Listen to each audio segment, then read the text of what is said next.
தேவ செய்தியின் தலைப்பு இரட்டிப்பான நன்மையை தருவேன்.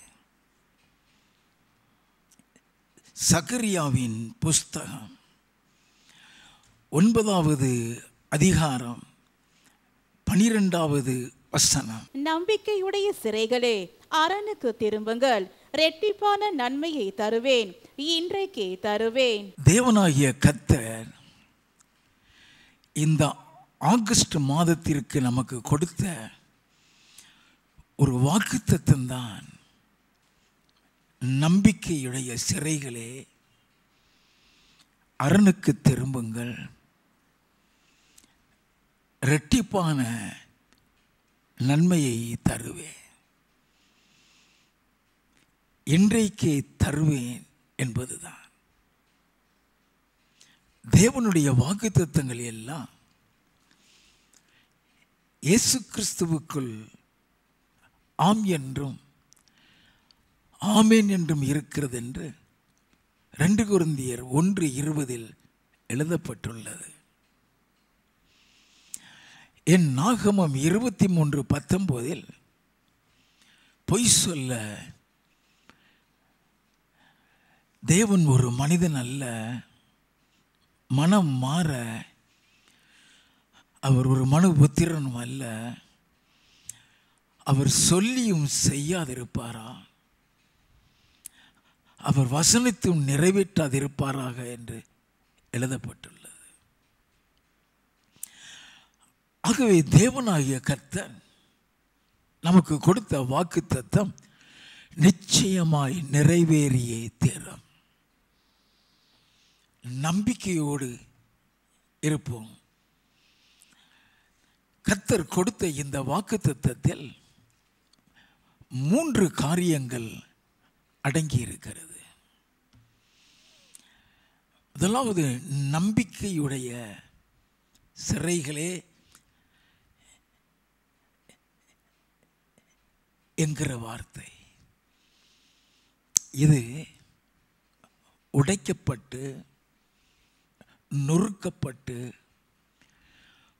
பாடுகளுக்குள் போய்கொண்டிருக்கிற மக்களை பார்த்து நம்பிக்கையுடைய சிறைகளை என்று கர்த்தர் சொல்லுகிறார்.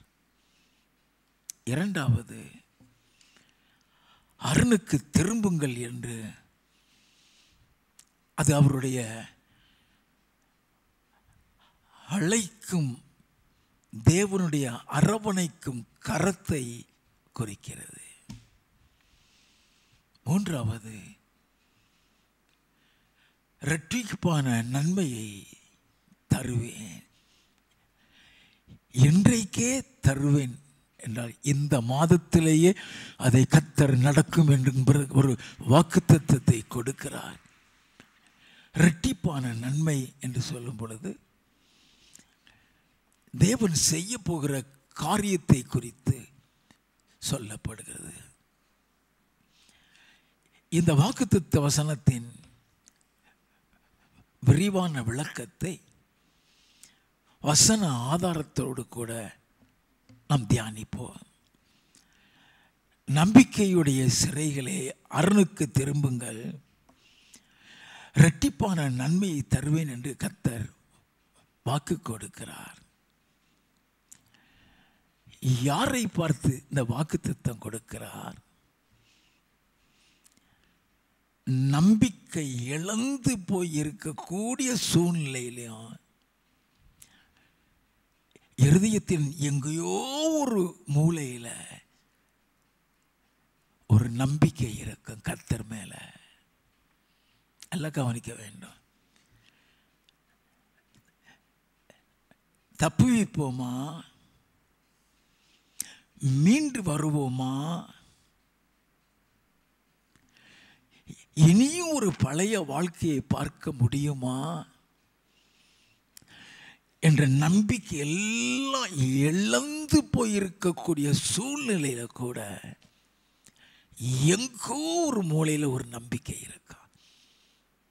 எல்லாம் கவனிக்க வேண்டாம்.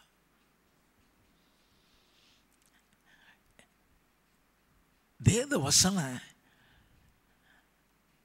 ஆதாரத்தோடு சொல்லும் பொழுது நமக்கு அது ஈஸியாக புரியும். நம்பிக்கையுடைய சிறைகளே என்கிற வார்த்தை ஆங்கில வேதாகமத்தில் பார்த்தீங்கன்னா, யூ பிரிசனர்ஸ் ஆஃப் ஹோப் என்று எழுதப்பட்டிருக்கும். பிரிசனர் என்று சொல்லிட்டாலே சிறைச்சாலையின் தான் அர்த்தம், அல்லது சிறை கைதி என்று அர்த்தம். அல்ல கவனிங்க,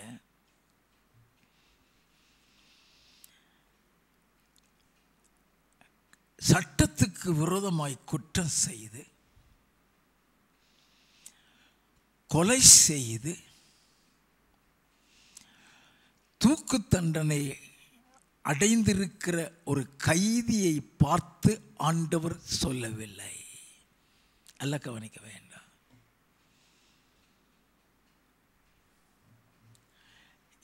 எந்த குற்றமுமே செய்யாம, எந்த பாவமும் செய்யாம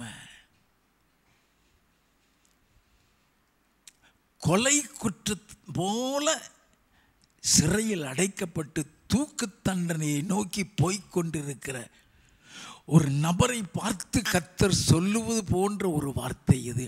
நம்பிக்கையுடைய சிறைகளே, அரணுக்கு திரும்புங்கள் என்று சொல்லி.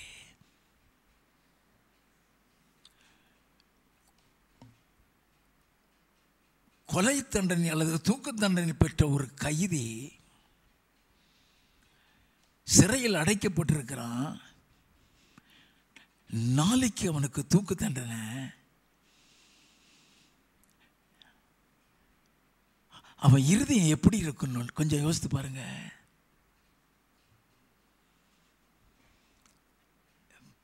பிழைப்போமா? இதில் விடுதலை கிடைக்குமா?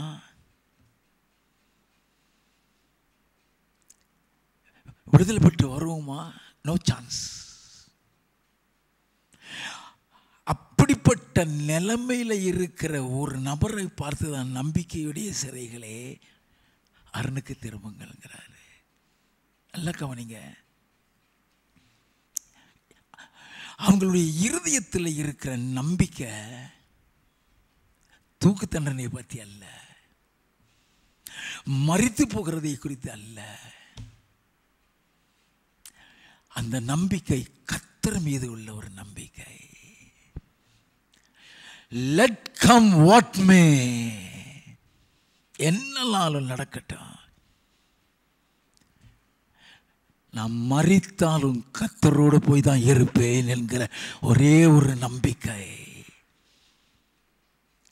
எல்லாம் கவனிக்க வேண்டும். இதற்கு வேத பகுதியில் இருந்து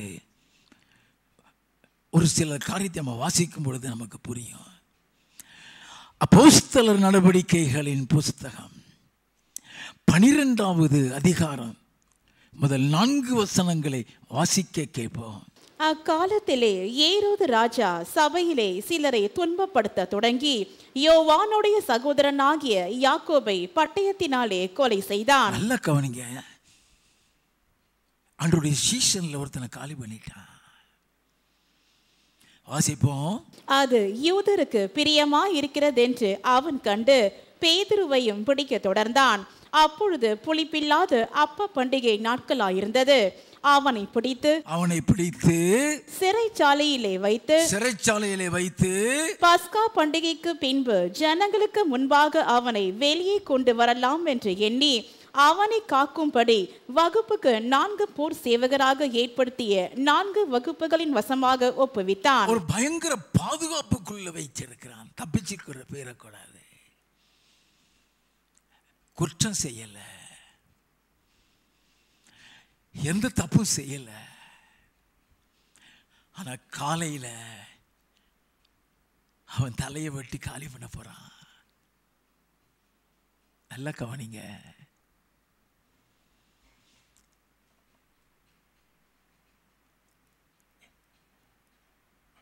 ஒரு குற்றமே செய்யாதவன் ஆனால் அவனுக்கு கொடுக்கப்பட்டிருக்கிற தண்டனை மரண தண்டனை. யோவானை எப்படி வெட்டி காலி பண்ணாங்களோ அதே மாதிரி காலையில் பேதுருவையும் கொலை செய்ய இருக்கிறாங்க. 6வது வசனம், ஏரோது அவனை வெளியே கொண்டு வரும்படி குறித்திருந்த நாளுக்கு முந்தின நாள் ராத்திரியிலே பேதுரு 2 சங்கிலிகளினாலே கட்டப்பட்டு 2 சங்கிலினால கட்டப்பட்டு இருக்கிறான். எல்லாம் கவனிக்க வேண்டாம். There is no chance of escape.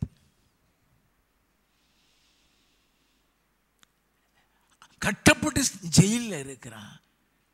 வாசிப்போம். 2 சேவகர் நடுவே நித்திரை பண்ணி கொண்டிருந்தான். ஏன் நித்திரை பண்ணி கொண்டிருந்தான்?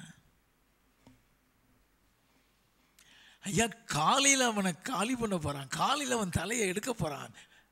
பேதுருக்கு தெரியும் ஐயா. அவன் ஏன் நித்திரை பண்றான்? அவன் இருதயத்தில் ஒரு நம்பிக்கை.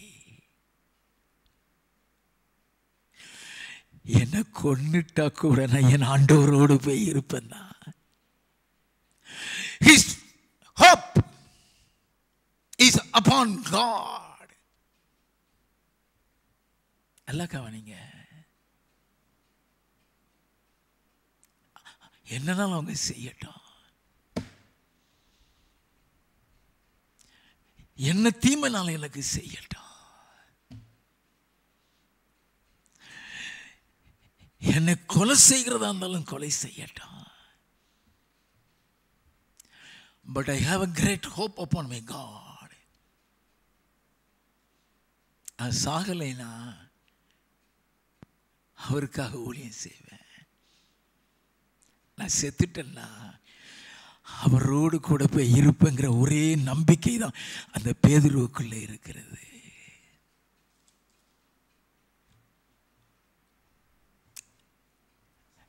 நம்பிக்கையுடைய சிறைகளே,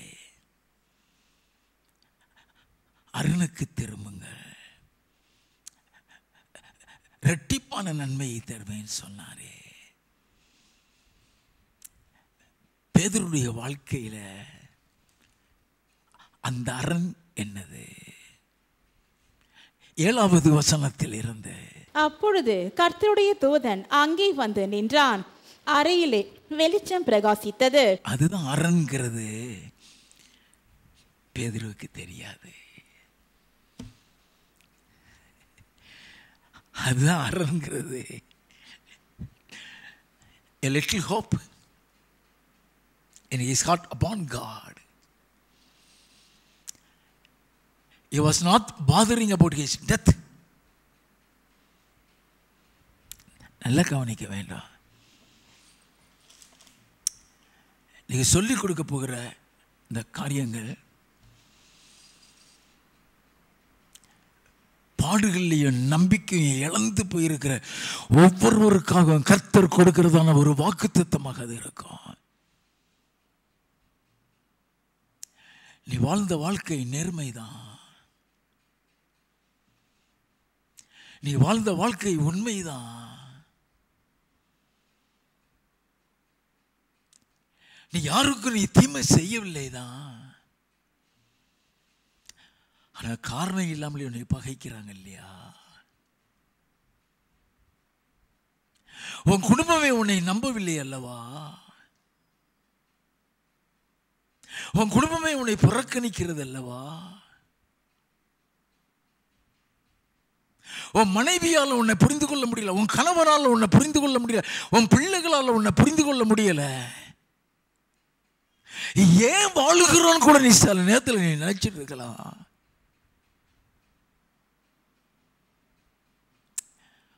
உன்னை பார்த்துதான் கர்த்தர் சொல்கிறார், இரட்டிப்பான நன்மையை தருவேன் என்று சொல்லி.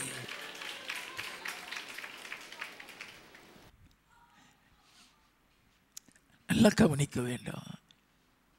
அந்த இடம் முழுவதும் பிரகாசம். Where was he?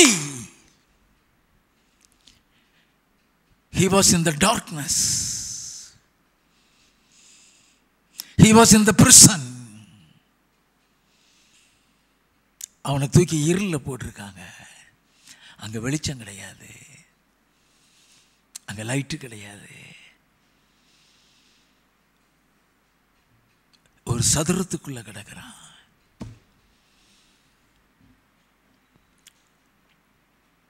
குற்றம் செய்தவனாக அல்ல,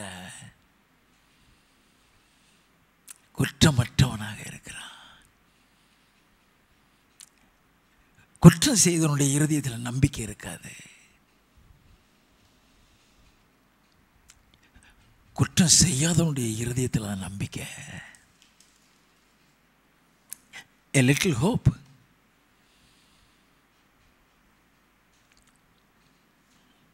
வாசிப்போம். அவன் பேதுருவை விலாவிலே தட்டி சீக்கிரமாய் எழுந்திரு என்று அவனை எழுப்பினான். உடனே சங்கிலிகள் அவன் கைகளிலிருந்து விழுந்தது, சங்கிலிகள் கலண்டது.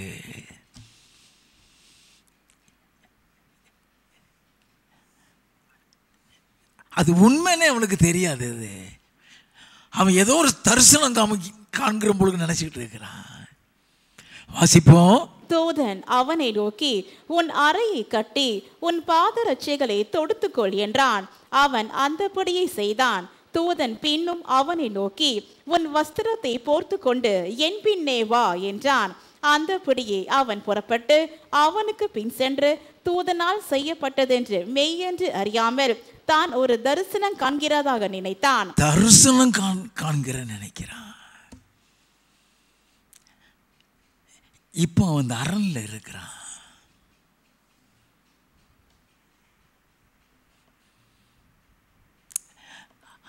அவருடைய அரவணைக்கும் கரத்தில் இருக்கிறான். எப்படி ஒரு மனிதனை ஒரு போட்டில் சுமந்து கொண்டு செல்லுகிறாங்களோ அதே மாதிரி கர்த்தர் அவனை அவருடைய கரத்தில் மூடி வச்சு கொண்டு போய்கிட்டு இருக்கிறாரு. வாசிப்போம்.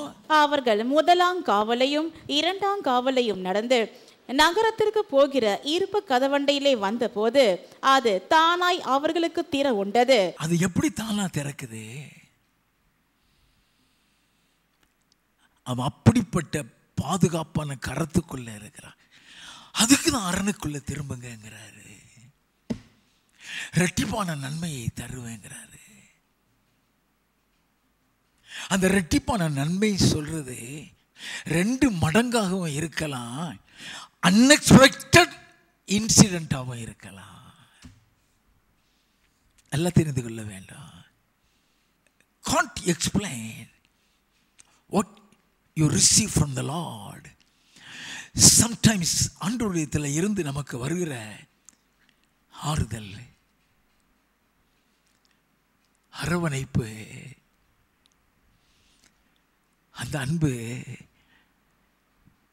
புரிஞ்சுக்கிட முடியாதுயா.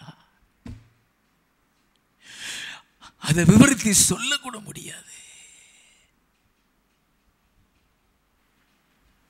நல்லா கவனிக்க வேண்டாம். நீ வெளி உலகத்தில் நீ சிரிச்சிட்டு இருக்கலாம், ஆனா உன் இருதயத்துக்குள்ள நீ அழுது கொண்டிருப்பாய். You are not even recognized by your own people, own friends. எல்லாம் கவனிக்கீங்க. அதனால தான் கரத்தில் வச்சு கொண்டு போகிறாரு.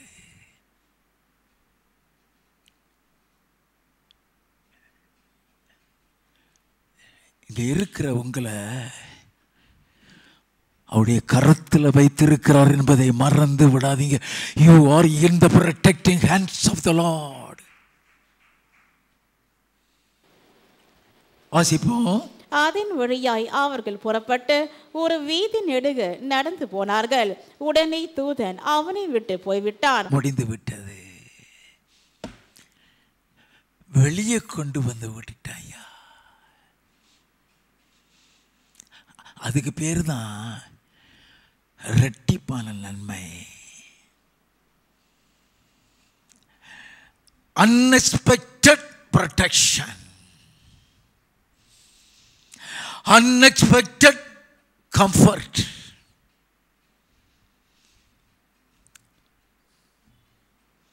He was set free with which was unexpected. எதிர்பார்க்காதது. எல்லாம் கவனிக்க வேண்டாம். சங்கிலியில் கட்டி அவன் இருக்கும்போது அழுதுட்டு தானே இருக்கலாம், அல்லது துக்கித்து கொண்டு தானே அவன் இருந்திருக்கணும். அவன் ஏன் தூங்கிட்டு இருந்தான்? அவன் மரணத்தை பற்றி கவலைப்படலப்பா.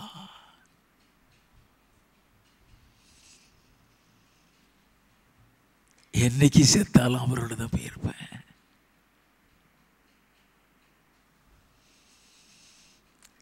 நல்லா கவனிக்கணும். நம்பிக்கையுடைய சிறைகளே, எனக்கு கர்த்தர் யாரை பார்த்து சொல்லுகிறார்? உபத்திரவம், பாடுகள் மத்தியில் போவீங்க. அந்த உபத்திரவம், அந்த பாடுகளிலிருந்து வெளியே வந்துருவோமா? ஒரு விடுதலை இருக்குமா? தெரியாது. அந்த உபத்திரம், அந்த பாடுகளிலிருந்து வெளியே வரக்கூடிய சூழ்நிலையே இருக்காது. அந்த சூழ்நிலையிலையும்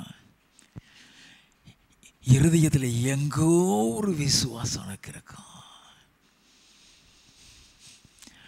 நான் ஆராதிக்கிறவர் உண்மையுள்ளவர், அவர் கைவிடவே மாட்டார், அவர் உண்மையுள்ளவர், கைவிடவே மாட்டார் என்கிற ஒரே ஒரு நம்பிக்கை இருதயத்தில் இருக்கும்.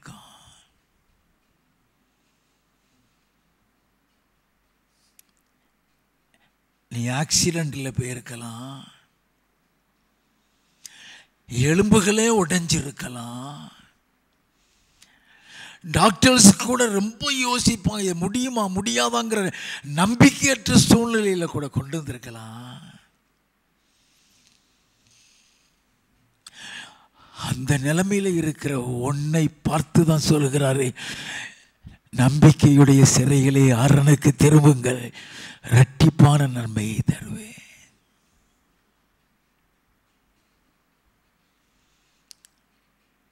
இதை விளங்க வைக்க இன்னொரு சம்பவத்தை சொல்றேன். நல்லா கவனிக்க வேண்டாம். தானியேலின் புஸ்தகம் 6வது அதிகாரம் 16வது 17வது வசனங்கள். அப்பொழுது ராஜா கட்டளையிட அவர்கள் தானியேலை கொண்டு வந்து அவனை சிங்கங்களின் கெபியிலே போட்டார்கள். ராஜா தானியேலை நோக்கி, நீ இடைவிடாமல் ஆராதிக்கிற உன் தேவன் உன்னை தப்புவிப்பார் என்றான். ஒரு கல் கெபியினுடைய வாசலின் மேல் கொண்டு வந்து வைக்கப்பட்டது. ஒரு கல் கெபியில போட்டதுக்கு அப்புறம் கெபியினுடைய வாசல்ல வைக்கப்பட்டது. அந்த கல் தானியேல் வெளியே வர முடியாத அளவுக்கு அடைக்கிற கல். வாசிப்போம். தானியேலை பற்றிய தீர்மானம் மாற்றப்படாதபடிக்கு ராஜா தன் மோதிரத்தினாலும் தன் பிரபுக்களின் மோதிரத்தினாலும் அதன் மேல் முத்திரை போட்டான். அது சட்டத்தை எவனும் மாத்திரக்கூடாது.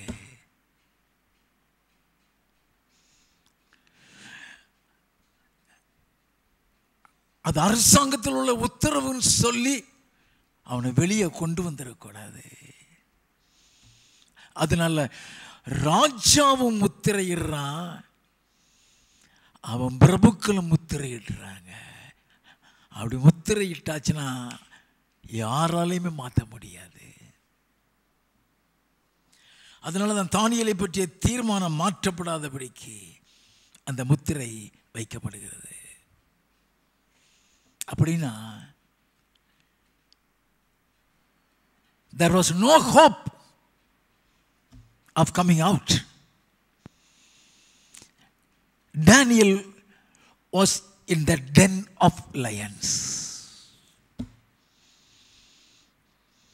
சிங்கங்களின் கெபியில் போய் கிடக்கிறான். தானியேலுடைய சுத்திலும் சிங்கங்கள் கர்ஜித்து கொண்டிருக்கிறது. எல்லாம் யோசித்து பாருங்க. அன்னைக்கு ராத்திரி தூங்கி இருக்க முடியுமா?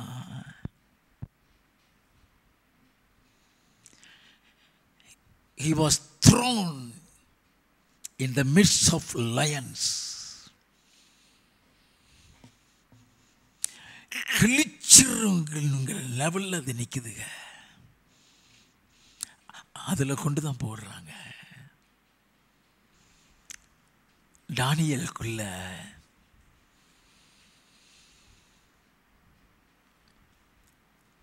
ஒரு நம்பிக்கை, இட்ஸ் a hope. எப்படி பேதுருக்குள்ள ஒரு நம்பிக்கை இருந்ததோ அதே மாதிரி தானியேலுக்குள்ள ஒரு நம்பிக்கை. ஒரு பக்கம் சிங்கங்கள் சேதப்படுத்தாதுங்கிற நம்பிக்கை இருந்திருக்கலாம், அல்லது பேதுருவே மாதிரி சிங்கங்கள் பீறி கொன்னா கூட என் ஆண்டவரோடு கூட போய் இருப்பேங்கிற நம்பிக்கை இருக்கலாம். நல்லா கவனிக்க வேண்டும். அந்த சிங்கக்கேபி தானியேலுக்கு ஒரு சிறைச்சாலை தானே, அதனாலதான் நம்பிக்கையுடைய சிறைகளேங்கிறாரு. வெளியே வரக்கூடிய சந்தர்ப்பமே இல்லாத ஒரு சூழ்நிலை.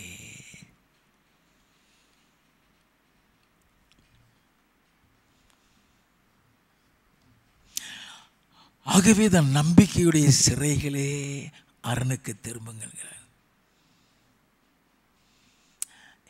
20-23 ராஜா கெபியின் கிட்ட வந்தபோது துயர சத்தமாய் தானியேலை கூப்பிட்டு, தானியேலே, ஜீவனுள்ள தேவனுடைய தாசனே, நீ இடைவிடாமல் ஆராதிக்கிற உன் தேவன் உன்னை சிங்கங்களுக்கு தப்புவிக்க வல்லவராய் இருந்தாரா என்று தானியேலை கேட்டான். அப்பொழுது தானியேல், ராஜாவே, நீர் என்றும் வாழ்க. சிங்கங்கள் என்னை சேதப்படுத்தாத படிக்கு தேவன் தம்முடைய தூதனை அனுப்பி அவைகளின் வாயை கட்டி போட்டார். அதேனென்றால் அவருக்கு முன்பாக நான் குற்றமற்றவனாய் காணப்பட்டேன். ராஜாவாகிய உமக்கு முன்பாகவும் நான் நீதிகேடு செய்ததில்லை என்றான். நல்லா கவனிங்க. அது ஏன்னா அவருக்கு முன்பாக நான் குற்றமற்றவன்.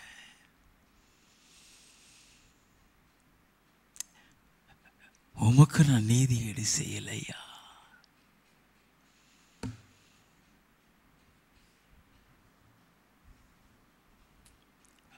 வாசிப்போம். அப்பொழுது ராஜா தன்னில் மிகவும் சந்தோஷப்பட்டு தானியேலை கெபியிலிருந்து தூக்கிவிட சொன்னான். அப்படியே தானியேல் கெபியிலிருந்து தூக்கிவிடப்பட்டான். அவன் தன் தேவன் பேரில் விசுவாசித்திருந்தபடியால் அவனில் ஒரு சேதமும் காணப்படவில்லை. இப்ப சிங்க கெபிக்குள்ளதான் இருக்கிறான்.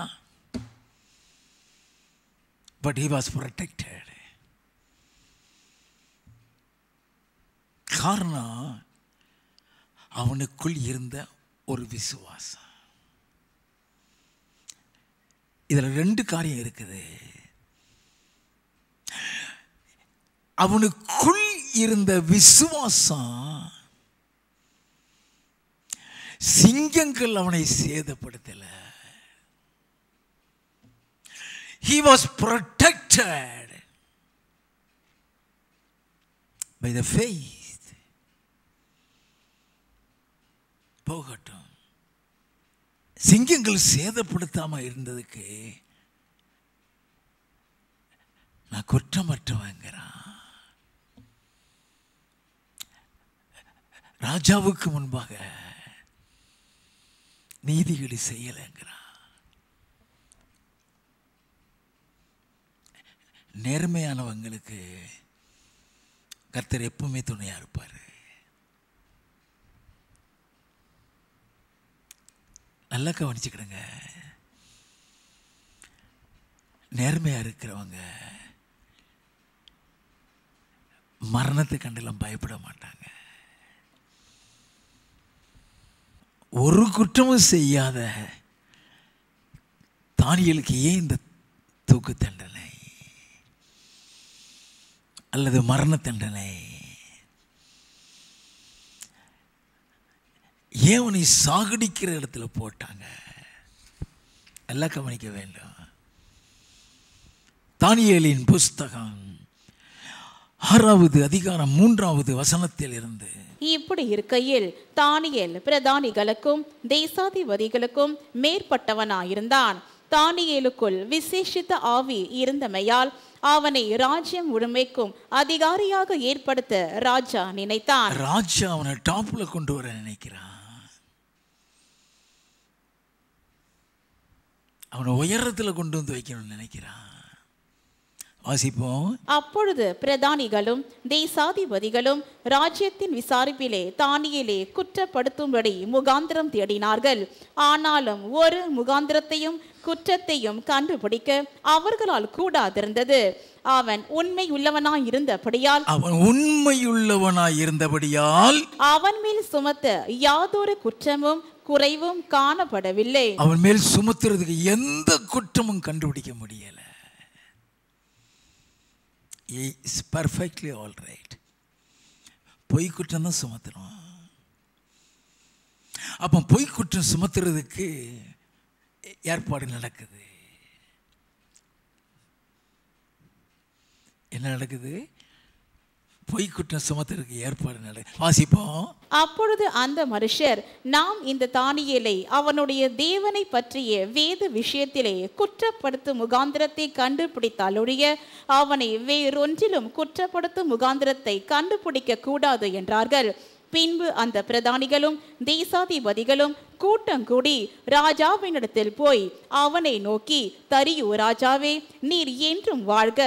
எவனாகிலும் 30 நாள் வரையில் ராஜாவாகிய உம்மை தவிர எந்த தேவனை ஆனாலும் மனுஷனை ஆனாலும் நோக்கி யாதொரு காரியத்தை குறித்து விண்ணப்பம் பண்ணினால் அவன் சிங்கங்களின் கெபியிலே போடப்பட ராஜா கட்டளை பிறப்பித்து உறுதியான தாக்கீது செய்ய வேண்டும் என்று ராஜ்யத்தினுடைய எல்லா பிரதானிகளும் தேசாதிபதிகளும் பிரபுக்களும் மந்திரிமார்களும் தலைவர்களும் ஆலோசனை பண்ணி கொண்டிருக்கிறார்கள். எப்படி தந்திரமாய் வந்து சொல்றாங்க. பிசாசு தந்திரமா செய்வான், கண்டுபிடிக்க முடியாது. இது பிசாசனுடைய திட்டம். He is using his cunningness. ராஜாவை புகழ்றது மாதிரி, ராஜாவை மேன்மைப்படுத்துறது மாதிரி, ராஜாவை கடவுளையாவே ஆக்குறது மாதிரி வந்து பேசுறாங்க.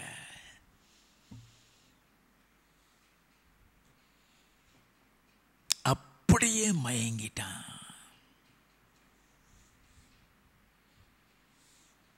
ஒன்பதாவது வசனம். அப்படியே ராஜாவாகிய தரியு அந்த கட்டளை பத்திரத்துக்கு கையெழுத்து வைத்தான். அவனுக்கு தானியேலுக்கு விரோதமா நடக்குங்கிறது அவனுக்கு தெரியாது. கையெழுத்து வச்சுட்டான், முத்திரை வச்சுட்டான். இப்ப தானியேலுக்கு சிங்க கபிங்கிறது வந்து விட்டது. ஆண்டவர் சொல்றாரு, நம்பிக்கையுடைய சிறைகளே அரணுக்கு திரும்புங்கள்.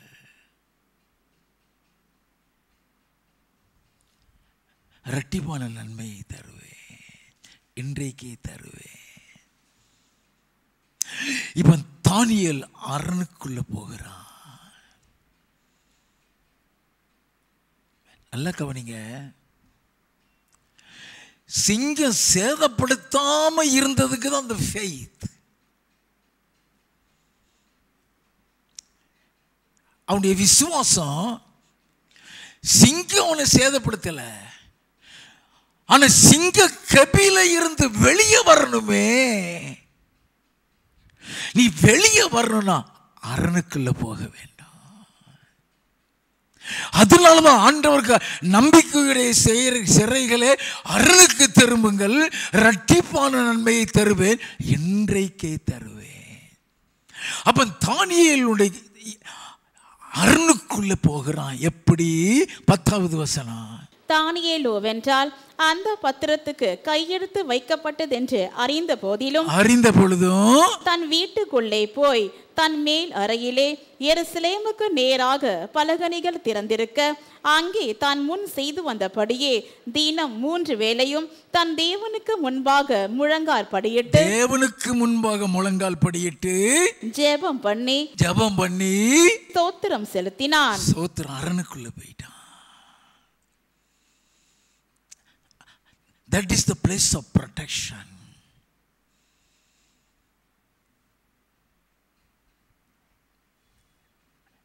அரணுக்கு திரும்புங்கள். அவன் ஏர் சொல்றாரு, நீ கவலைப்பட்டுக்கிட்டே இருக்கிற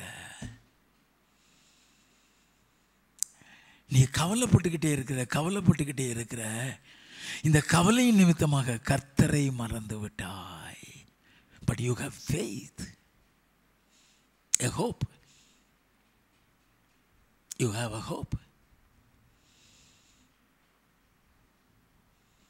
நம்பிக்கை வேற,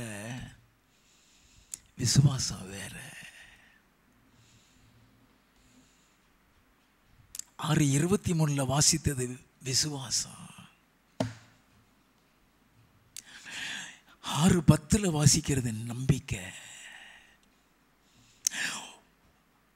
அந்த நம்பிக்கை தன்னுடைய வாழ்க்கைய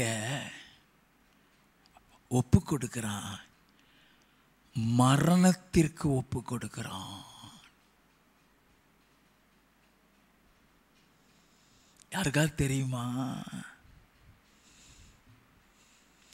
அவனு ராஜாட்ட போய் சொல்றது, யாராவது 30 நாள் வரைக்கும் வேற தெய்வத்தை வழிபட்டா சிங்கக்கேபி அப்படின்னா, அந்த தேவாதி தேவனை விட்டு எதையோ போய் ஆராதிக்கிறதை விட அவருக்காக என் ஜீவனை கொடுக்கிறது நல்லது என்று சொல்லி தானியேல் தனது ஜீவனை ஒப்பு கொடுக்கிறான். ஐயா, ஆண்டவருக்காக தன் ஜீவனை ஒப்பு கொடுக்கிறான். That is the hope.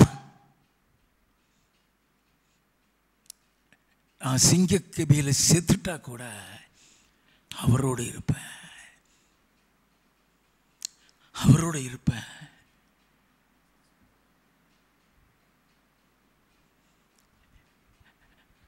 நல்லா கவனிங்க. அவங்க என்ன ஏன் உள்ள போட்டாங்க? அவன் உயிரோடு இருக்கக்கூடாது, அவன் சாக வேண்டும்.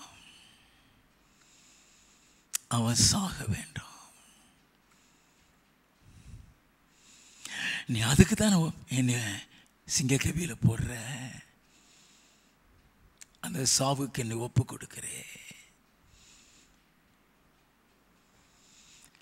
அந்த சாவுக்கு ஒப்பு கொடுத்து வந்து நிற்கிறான். ஐயா,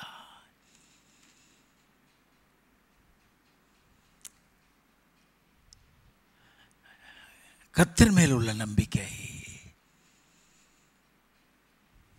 அந்த நம்பிக்கை தான் அவனை வெளியே கொண்டு வருது. 23 வாசிங்க. அப்பொழுது ராஜா தன்னில் மிகவும் சந்தோஷப்பட்டு தானியேலை கெபியிலிருந்து தூக்கிவிட சொன்னான்.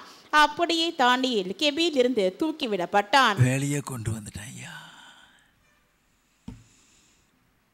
எந்த குற்றமும் செய்யாதவனை சிங்கக்கேபியில போட்டவன் நிலைமை என்னாச்சு தெரியுமா? 24வது வசனம். தானியேலின் மேல் குற்றம் சாட்டின மனுஷரையோ வென்றால் ராஜா கொண்டு வர சொன்னான். அவர்களையும் அவர்கள் குமாரரையும் அவர்கள் மனைவிகளையும் சிங்கங்களின் கெபியிலே போட்டார்கள். அவர்கள் கெபியின் அடியிலே சேரும் முன்னே சிங்கங்கள் அவர்கள் மேல் பாய்ந்து அவர்கள் எலும்புகள் எல்லாம் நொறுக்கி போட்டது. எலும்புகளை எல்லாம் நொறுக்கி போட்டது. நல்லா கவனிக்க வேண்டாம். ஏன் அவங்க எலும்பு நொறுக்கிச்சு தெரியுமா?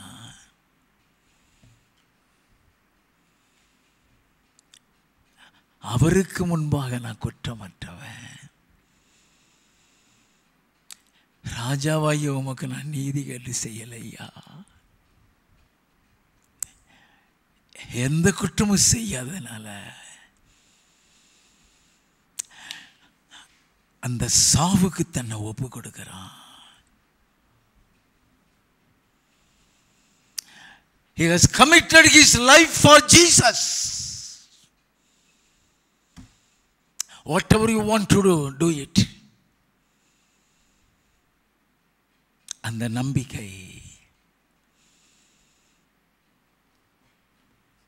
அவனை வெளியே கொண்டு வந்துருச்சு.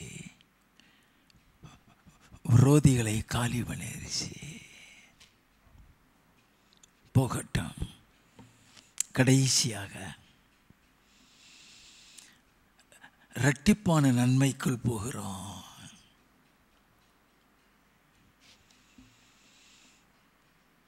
நம்பிக்கையுடைய சிறைகளே, அரணுக்கு திரும்புங்கள்.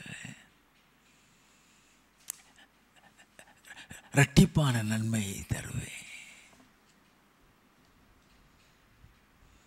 இரட்டிப்பான நன்மைன்னு சொன்னா இரட்டிப்பான பலன், இரட்டிப்பான ஆசீர்வாதம், இரட்டிப்பான சுதந்திரம்.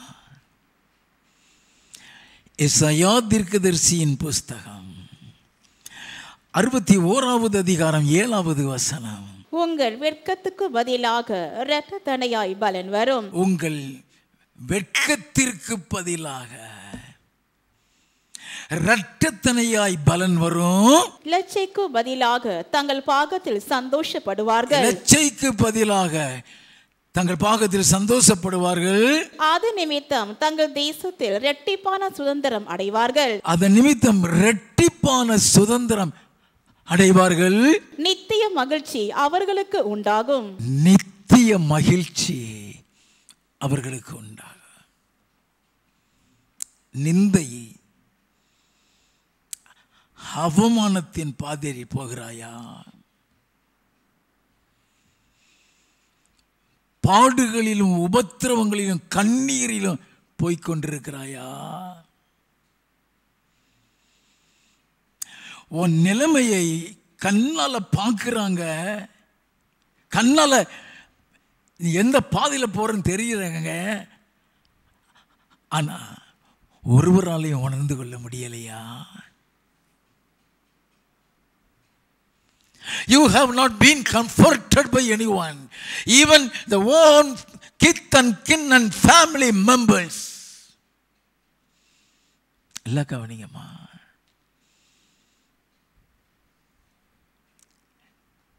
எல்லாத்தையும் இழந்து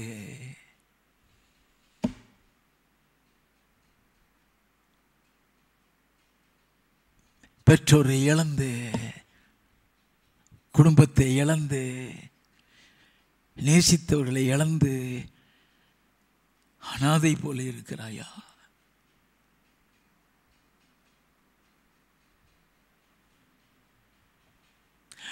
என் பிரச்சனையை நான் யார்கிட்ட போய் சொல்லுவேன்?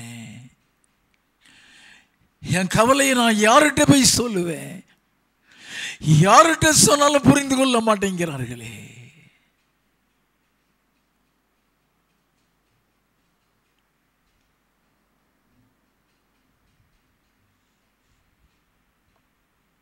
எல்லாரும் சிரிப்பாங்க, எல்லாரும் பேசுவாங்க, எல்லாரும் நேசிக்க மாட்டாங்க. ஐயா, நல்லா கவனிங்க.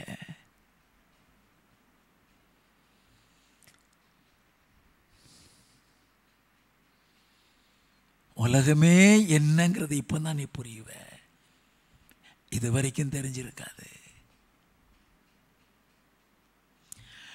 அவங்க உதவுவாங்க, இவங்க உதவுவாங்க, அவங்கள நம்பி இவங்களை நம்பிலாம் ஓடின காலம் முடிஞ்சிருச்சு.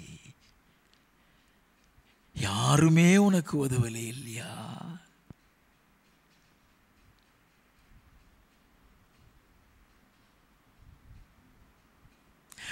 ஒரு அனாதை போல இருக்கிற நேசித்த சிநேகிதர்களும் தூஷிக்கிறாங்க. உடன் பிறந்தவர்களும் பகைக்கிறாங்க, பெத்த பிள்ளைகள் கூட மதிக்கவில்லை.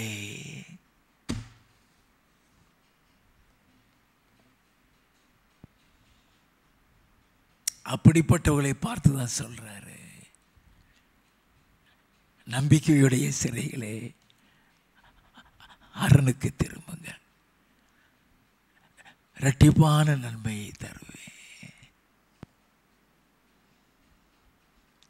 யோபுங்கிற தாசன் இந்த பாதையில தான் போனாரு. யோபுவின் புஸ்தகம் 3வது அதிகாரம் 25, 26 வசனங்கள். நான் பயந்த காரியம் எனக்கு நேரிட்டது, நான் அஞ்சினது எனக்கு வந்தது. எனக்கு சுகமும் இல்லை, இளைப்பாறுதலும் இல்லை, அமைதலும் இல்லை. எனக்கு தத்தளிப்பே நேரிட்டது. நான் பயந்த காரியம் எனக்கு நேரிட்டது, நான் அஞ்சினது எனக்கு வந்தது. எனக்கு சுகமும் இல்லை, இளைப்பாறுதலும் இல்லை,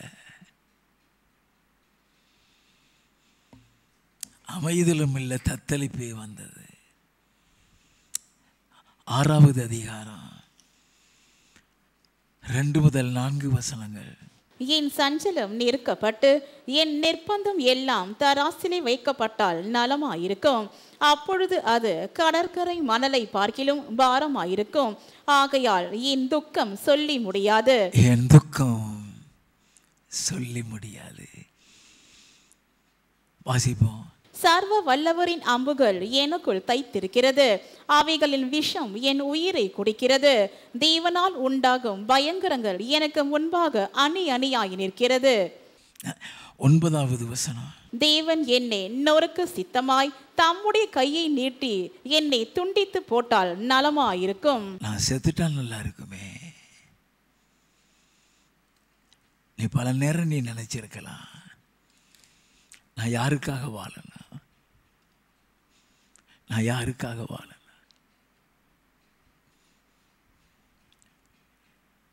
இந்த உபத்திரவத்தின் பாதியில் போறதை விட நான் செத்துட்டால் நல்லா இருக்குமே, கர்த்தரை நீ கொன்று போட்டால் நல்லா இருக்குமே நினைக்கலாம்.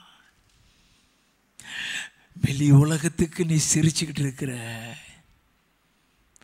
நீ உள்ள அழுதுகிட்டு இருக்கியம்மா.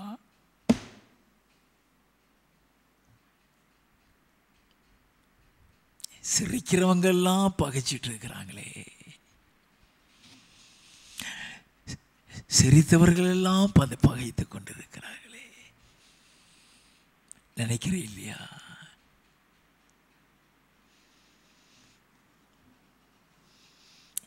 ஏழாவது அதிகாரம் 5வது வசனம். என் மாம்சம் பூச்சிகளினாலும் அடைபற்றின புழுதியினாலும் மூடப்பட்டிருக்கிறது. என் தோல் வெடித்து அருவருப்பாயிற்று. யார் மதிப்பாங்க? யார் மதிப்பா?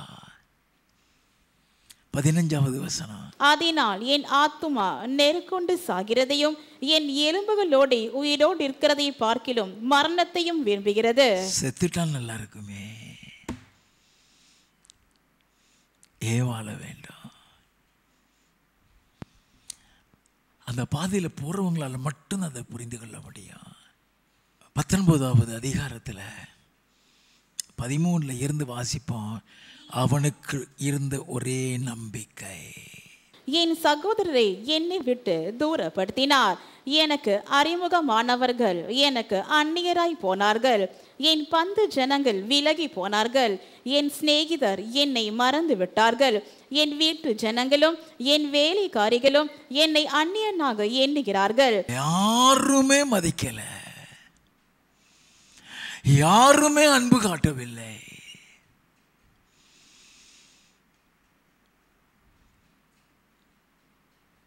சிறை அனுபவம் அது. வீட்டுக்குள்ள தான் இருக்கிறான், வீட்டுக்குள்ளேயே சிறைச்சாலை அனுபவத்தை பார்க்கிறான். வாசிப்போம். அவர்கள் பார்வைக்கு நான் பரதேசியானே. அவர்கள் பார்வைக்கு பரதேசி. வாசிப்போம். நான் என் வேலைக்காரனை கூப்பிடுகிற போது அவன் எனக்கு உத்தரவு கொடான். என் வாயினால் நான் அவனை கெஞ்ச வேண்டியதாயிற்று. ஒரு கோடீஸ்வரன், உலக பணக்காரன், நீங்க வேலைக்காரன் கூட கீழ்ப்படிய மாட்டேங்கிறா. அல்ல கவனிங்க, வாசிப்போம். என் சுவாசம் என் மனைவிக்கு வேறுபட்டிருக்கிறது, மனைவியாலையும் புரிந்து கொள்ள முடியவில்லை. வாசிப்போம். என் கற்பத்தின் பிள்ளைகளுக்காக பரிதபிக்கிறேன், சிறு பிள்ளைகளும் என்னை அசட்டை பண்ணுகிறார்கள். நான் எழுந்தால் அவர்கள் எனக்கு விரோதமாய் பேசுகிறார்கள். என் பிராண சிநேகிதர் எல்லாரும் என்னை வெறுக்கிறார்கள். நான் சிநேகித்தவர்கள் எனக்கு விரோதிகளானார்கள். என் எலும்புகள் என் தோலோடும் என் மாம்சத்தோடும் ஒட்டி கொண்டிருக்கிறது.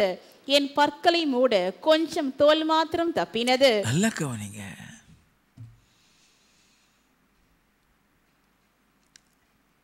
இதை விட ஒரு சஃபரிங்கில் ஒருத்தன் போயிருக்க முடியுமா? நபர்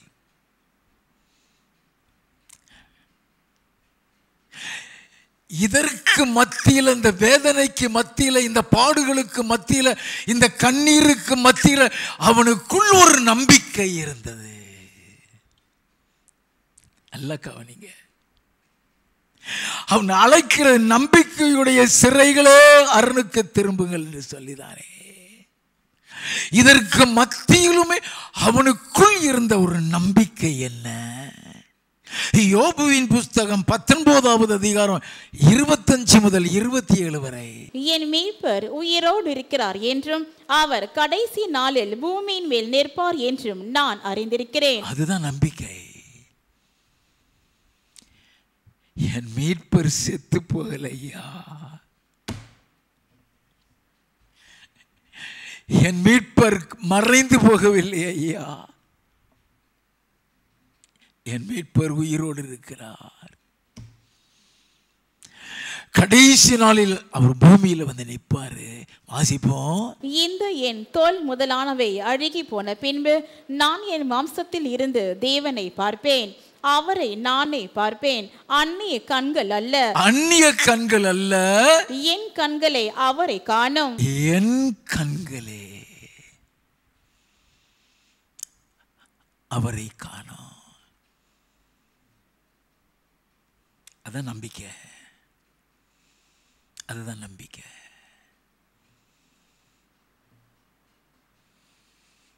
எந்த பாதையில் போனாலும் சரி, நான் மரித்து என் சடலம் அடக்கம் பண்ணப்பட்டாலும் சரி, மரித்த அந்த சரீரம் உயிர்த்தலும் அவரை நான் பார்ப்பேன். என் கண்கள் அவரை காணும்.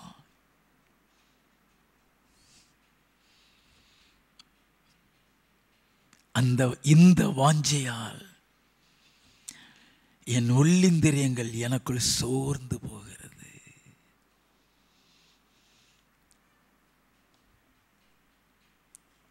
அதுதான் அவருடைய நம்பிக்கை. நம்பிக்கையுடைய சிறைகளே அரணுக்கு திரும்புங்கள் சொன்னாரே.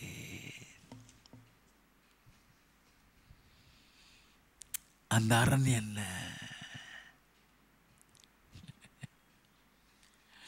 யோபுவின் புஸ்தகம் 27வது அதிகாரம் 2வது வசனத்தில் இருந்து, என் சுவாசம் என்னிலும் தேவன் தந்த ஆவி என் நாசியிலும் இருக்க மட்டும் என் உதடுகள் தீமையை சொல்வதும் இல்லை, என் நாக்கு கபடம் பேசுவதும் இல்லை என்று என் நியாயத்தை தள்ளிவிடுகிற தேவனும் என் ஆத்மாவை கசப்பாக்குகிற சர்வ வல்லவருமானவருடைய ஜீவனை கொண்டு சொல்லுகிறேன். எந்த பாதையில் என்ன போனாலும் சரி,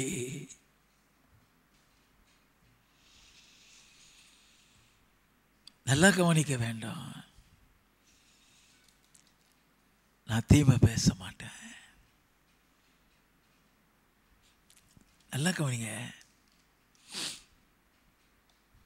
வாசிப்போம். நீங்கள் பேசுகிறது நீதி என்று நான் ஒத்துக்கொள்வது எனக்கு தூரமாய் இருப்பதாக, என் ஆவி பிரியும் மட்டும் என் உத்தமத்தை என்னை விட்டு விலக்கே. என் ஆவி பிரியும் மட்டும்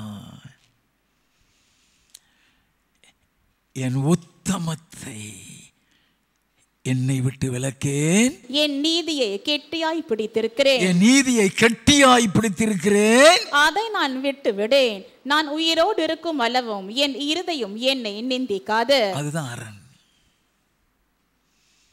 அதுதான் அரண்.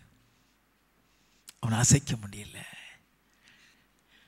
என்னெல்லாமோ பிசாசு பொட்டமிட்டு பார்த்தான். ஆனால் அவன் சொன்ன ஒரே ஒரு வார்த்தை, யோபுவின் புஸ்தகம் 23வது அதிகாரம் 8 முதல் 10 வசனங்கள். இதோ நான் முன்னாக போனாலும் அவர் இல்லை, பின்னாக போனாலும் அவரை காணேன். இடது புறத்தில் அவர் கிரியை செய்வதும் அவரை காணேன், வலது புறத்திலும் நான் அவரை காணாத படிக்க ஒளித்திருக்கிறார். ஆனாலும் நான் போகும் வழியை அவர் அறிவார், போகும் வழியை அவர் அறிவார். அவர் என்னை சோதித்த பின் என்னை சோதித்த பின் நான் பொன்னாக விளங்குவேன். அரணுக்குள்ள இருக்கிறான்.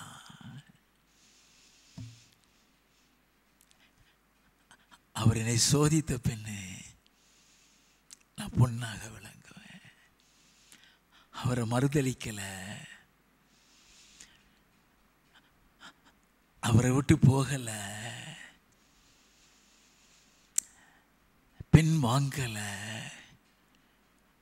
அந்த அரணுக்குள்ள நிற்கிறான். இரட்டிப்பான நன்மையை தருவேன்னு சொன்னாரே, இன்றைக்கே தருவேன்னு சொன்னாரே. யோபுவின் புஸ்தகம் 42வது அதிகாரம் 2வது 10வது வசனங்கள். தேவரீர் சகலத்தையும் செய்ய வல்லவர், நீர் செய்ய நினைத்தது தடைபடாது என்பதை அறிந்திருக்கிறேன். செய்ய நினைத்தது ஒரு நாளும் தடைபடாது. 10 யோபு தன் சிநேகிதருக்காக வேண்டுதல் செய்த போது கர்த்தர் அவன் சிறையிருப்பை மாற்றினார். கர்த்தர் அவன் சிறையிருப்பை மாற்றினார். அந்த வாக்குத்தத்தத்தை வாசித்து முடிப்போம். ஏசாயா தீர்க்கதரிசியின் புஸ்தகம் 61வது அதிகாரம் 6வது 7வது வசனங்கள். நீங்களோ கர்த்தரின் ஆசாரியர் என்று சொல்லப்படுவீர்கள், கர்த்தரின் ஆசாரியர் என்று சொல்லப்படுவீர்கள். உங்களை நமது தேவனுடைய பணிவிடைக்காரர் என்பார்கள். நீங்கள் ஜாதிகளின் செல்வத்தை அனுபவித்து அவர்கள் மகிமையை கொண்டு மேன்மை பாராட்டுவீர்கள். உங்கள் வெட்கத்துக்கு பதிலாக இரட்டத்தனையாய் பலன் வரும், லட்சைக்கு பதிலாக தங்கள் பாகத்தில் சந்தோஷப்படுவார்கள். அது நிமித்தம் தங்கள் தேசத்தில் இரட்டிப்பான சுதந்திரம் அடைவார்கள். நித்திய மகிழ்ச்சி அவர்களுக்கு உண்டாகும். ஊழியம் செய்கிறாயா? ஊழியத்தில் நீ உடைஞ்சி போயிருக்கிறாயா?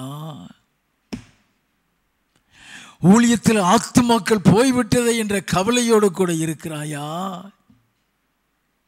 ஊழியத்தின் பாதையில் பல பல விதமான சூனியத்தையும் மாந்திரிகத்தையும் நீ சந்தித்து உடைக்கப்பட்டு நொறுங்கி போய் இருக்கிறாயா? கர்த்தர் சொல்லுகிறார், இரட்டிப்பான சுதந்திரம், இரட்டிப்பான பலன், நித்திய மகிழ்ச்சி உன் வாழ்க்கையில் இருக்கும். உன் ஊழியத்தை மேன்மைப்படுத்த போகிறார். இந்த ஆகஸ்ட் மாசத்தில் இருந்து நீ நன்மையை காணப்போகிறாய், இரட்டிப்பான நன்மையை காணப்போகிறாய். அல்லேலூயா. என்ன கண்ணீரின் பாதையில் நீ போயிருந்தாலும் சரி, எந்த பாடுகளுக்கு மத்தியில் நீ ஊழியம் செய்தாலும் சரி,